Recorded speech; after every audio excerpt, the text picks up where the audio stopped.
என்ன பண்ணுறாரு, கொஞ்சம் கொஞ்சமாக வந்து காவேரி மனசையும் அவங்க வீட்டில் உள்ள மனசுகளையும் மாற்றுறதுக்காக ட்ரை பண்ணிகிட்ருக்காரு. இந்த சூழ்நிலை விஜய் வந்து இங்கே கஷ்டப்படுறத பார்த்துட்டு காவேரி மனசு வேதனைப்படுறாங்க. இங்கே வந்து விஜய் கிட்ட சொல்கிறாங்க, இந்த மாதிரி இங்கேருந்து போயிடுங்க, நீ வீட்டில் உள்ளவங்க எல்லாருமே உங்களை அவமானப்படுத்துகிறாங்க, எதுக்காக இங்கே இருக்கீங்க, சொன்னால் கேளுங்க, என் அம்மாவுக்கு உங்களை பிடிக்கவே பிடிக்கல, எங்கள் அம்மா மனசு மாறணும்னு எனக்கு தோணவும் தோணல, தயவுசெய்து இங்கே போயிடுங்க விஜய் அப்படின்னு சொல்லிட்டு கெஞ்சுறாங்க. இல்லை காவேரி, உன்னை விட்டுட்டு நான் போக மாட்டேன், நான் அப்போ சொன்னதான் இப்போவும் சொல்கிறேன், உன்னை பார்த்துட்டே இருக்கணும் காவேரி, அதுக்காக நான் இங்கே தான் இருப்பேன், நான் போகமாட்டேன் காவேரி, நான் போகிறதா இருந்தால் உன்னை கூட்டிகிட்டு தான் நான் போவேன் அப்படின்னு சொல்லிட்டு ஸ்ட்ராங்காக வந்து விஜய் வந்து சொல்லிடுறாரு. அதனால் காவேரி என்ன பண்ணுறது தெரியாமல் தவிக்கிறாங்க. இந்த சூழ்நிலை இங்கே என்ன பண்ணுறாங்க, காவேரி வந்து விஜய் வந்து உடம்பு சரியில்லாமல் இருக்கிறத பார்த்துடுறாங்க. பார்த்துட்டு வந்து அதிர்ச்சி அடைகிறாங்க. வெளியே வராமல் காய்ச்சல் அவஸ்தைப்படுறாரு நம்ம விஜய். அதை பார்த்து வந்து அதிர்ச்சி அடைகிறாங்க. அப்போ விஜய்க்கு என்ன ஆச்சுன்னு தெரியலையே, உடம்பு சரியில்லாமல் இருக்காரு, பார்த்துக்கிறது கூட ஆள் இல்லையே, இப்போ என்ன பண்ணுறது அப்படின்னு சொல்லிட்டு சரி விஜய்க்கு மாத்திரையாவது கொடுக்கலாம், கஞ்சியாவது கொடுக்கலாம்னு சொல்லிட்டு யாருக்கும் தெரியாது, அவங்க அம்மாவுக்கும் தெரியாமல் என்ன பண்ணுறாங்க, கஞ்சி வச்சு எடுத்துகிட்டு மாத்திரை எடுத்துகிட்டு போயிட்டு விஜய் கிட்ட கொடுக்குறாங்க. அதை பார்த்து விஜய் வந்து இங்கே ஏன் காவேரி வந்த, அப்புறம் வீட்டில் ஏதாவது பிரச்சனை ஆக போகுது அப்படின்னோடனே, பரவாயில்ல யாருக்கும் தெரியாமல் தான் வந்தேன், நீங்கள் வந்து இந்த கஞ்சி சாப்பிட்டு மாத்திரையும் சாப்பிட்ருங்க விஜய், அப்போ தான் சரியாகும் அப்படின்னு சொல்கிறாங்க. உண்மையிலேயே வந்து நீ கிடைக்க நான் கொடுத்து வச்சுருக்கணும், இவ்வளோ பிரச்சனையிலே எனக்காக உதவி செய்கிற, ரொம்ப நன்றி அப்படின்னோடனே, இதில் என்னங்க இருக்குது, ஒருத்தருக்கு எடுத்த உதவி தான் அப்படின்னு சொல்லிட்டு காவேரி வந்து சொல்கிறாங்க. விஜய் வந்து அப்படியே வந்து எடுக்க போகிறாரு, தண்ணியை கீழே கொட்டிடுறாரு. காவேரி அவருக்கு வந்து தண்ணி கொடுப்பாடுறாங்க. அடுத்து வந்து ஊட்டியும் விடுறாங்க, சாப்பாடு மாத்திரையும் கொடுக்குறாங்க. இங்கே பாருங்கள், இதெல்லாம் நான் செஞ்சேன்னு நினச்சிட்டு நீங்கள் நான் பழைய மாதிரி ஆகிட்டேன்னு நினைக்காதீங்க, இது ஒரு மனிதாபானத்தில் தான் நான் செஞ்சேன், வேறு எந்த காரணமும் கிடையாது அப்படின்னு சொல்கிறாங்க. ஏன் காவேரி அப்படிலாம் யோசிக்கிற, நீ என் பொண்டாட்டி தானே, என்னை பொறுத்த வரைக்கும் என் பொண்டாட்டி எனக்கு செஞ்சால் தான் நான் நினைப்பேன் அப்படின்னு சொல்கிறாரு.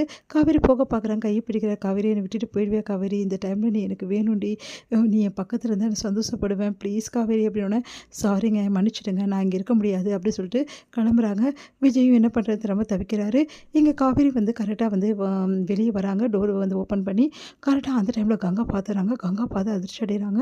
என்ன விஜய் ரூம்லேருந்து காவேரி வரா அப்படின்னு சொல்லிட்டு ஒன்றும் புரியாமல் அக்கம் பக்கம் பார்க்குறது யாரும் இல்லைன்னு தெரிஞ்சுக்கணுன்னே காவேரி வந்து வெளியே வந்துடுறாங்க. பார்த்தா கங்கா வந்து காவேரி நில்லு அப்படின்னு அதிர்ச்சி அடைகிறாங்க.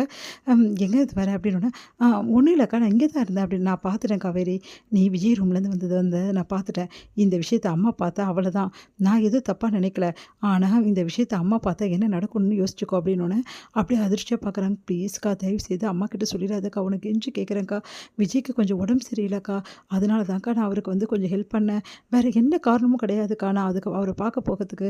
சரிடி, இதெல்லாம் என்கிட்ட சொல்லணுன்ற அவசியம் இல்லை, உன்னை பற்றி எனக்கு தெரியும், இருந்தாலும் அம்மா பார்த்தா பெரிய பிரச்சனை ஆகிடும்ல, அதுக்காக தாண்டி சொன்னேன் அப்படின்றாங்க.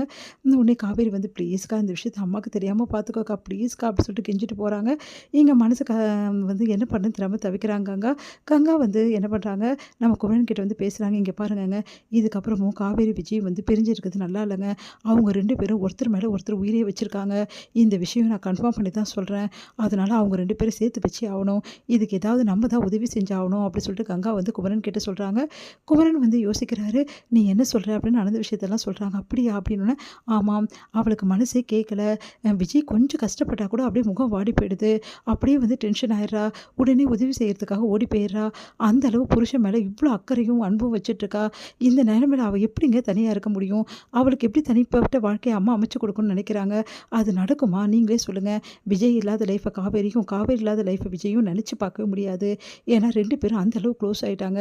இந்த சூழ்நிலையில் விஜயும் காவேரியும் பிரிக்கிறது தப்புங்க, அதுக்கு நம்ம துணை போகவே கூடாது, எப்படியாவது வந்து அம்மா மனசில் மாற்றி தான் ஆகணும், வேறு வழி கிடையாது, நீங்கள் அம்மா கிட்ட பேசுகிறீங்களா, ஐயோ நானா கங்கா, நான் இப்படி கங்கா, இங்கே பாருங்கள் வேறு வழியே கிடையாது, நீங்களும் நானும் சேர்ந்து வந்து அம்மா கிட்ட பேசி தான் ஆகணும், இதை பற்றி எப்படியாவது விஜயும் காவேரியும் ஒன்றா சேர்த்து தான் ஆகணும், இதுக்கு ஒரு முடிவு நம்ம எடுத்து தாங்க ஆகணும் அப்படின்னோடனே அதிர்ச்சி அடைகிறாரு. சரி கங்கா, நீ சொல்கிறபடியே நடக்கலாம், வேறு வழி கிடையாது, விஜயும் காவேரியும் சேர்த்து வைக்கிறது நம்ம வந்து முயற்சி பண்ணுவோம் அப்படின்னோடனே, சரிங்க கண்டிப்பாக நம்ம இந்த முயற்சி எடுத்தே ஆகணும் அப்படின்னு சொல்லிட்டு முடிவு பண்ணுறாங்க.